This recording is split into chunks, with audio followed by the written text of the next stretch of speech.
Welcome back. Well, I want to take a few minutes to discuss a topic that so many of us women deal with, the complex emotions around fertility. Well, author Laura Fletcher wrote about her own fertility journey in hopes of helping other women, and she joins us this morning all the way from Florida. Good morning to you. How are you? Good morning.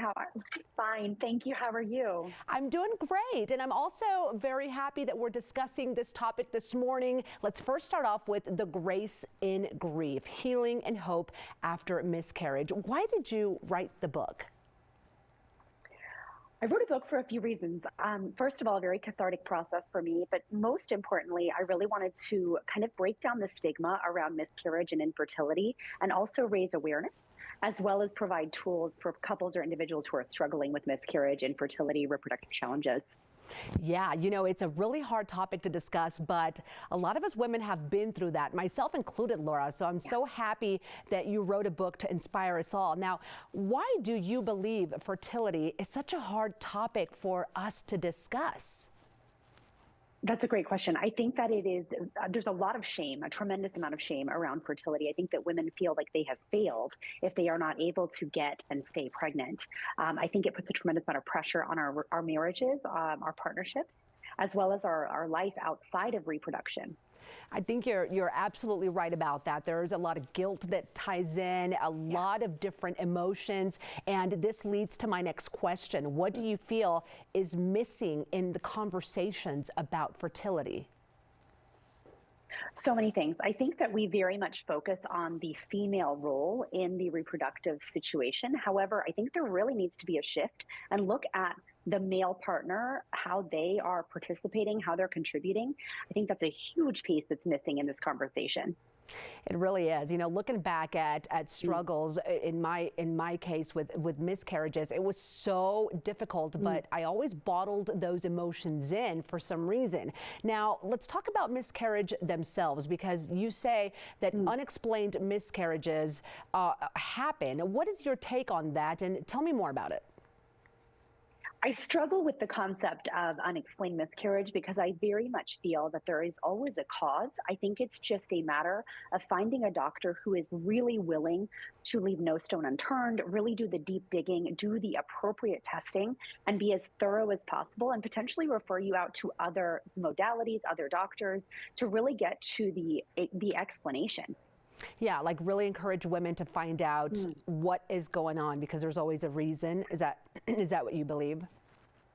Absolutely. Whether it's male factor or female factor, I really do think there is always a reason.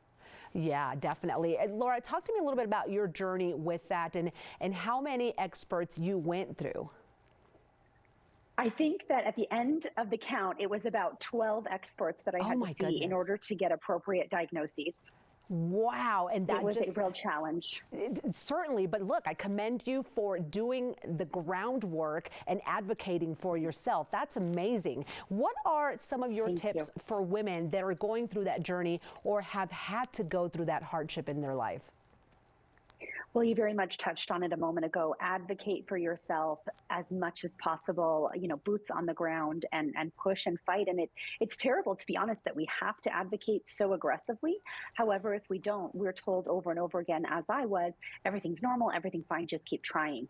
Unfortunately, it's not that simple for a lot of us.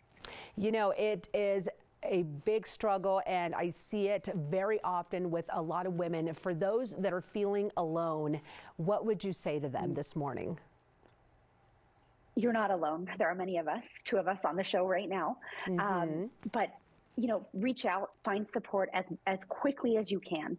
As soon as you feel ready to do that, please, I very much encourage you to find a community, find people that you can speak to, find people that understand, whether that's a therapist or other individuals who have experienced miscarriage or infertility. Yeah, I find it really helpful to talk to other women who have gone through the same thing. Well, back to the book, The Grace in Grief. What do you think women and really anybody who reads this book can learn from it? Absolutely. There are a lot of actionable steps within the book. That was a huge factor for me, that I really wanted people to read the book, not only to learn about the experience of miscarriage, but also understand how we can support others experiencing it, as well as potentially find some answers for ourselves. Definitely. It's certainly a read I would be interested in. Laura, any final thoughts for those watching this morning? And again, those who can really join us in this conversation about miscarriage. Last final words from a great author.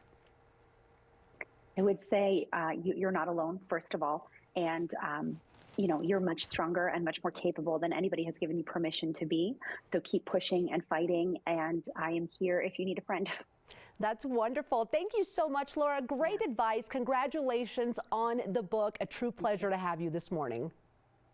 Thank you. I really appreciate it. Thanks for having me. Absolutely. And there you go from Laura herself. You are not alone, ladies. The Grace in Grief, Healing and Hope After Miscarriage by Laura Fletcher is available now wherever books are sold.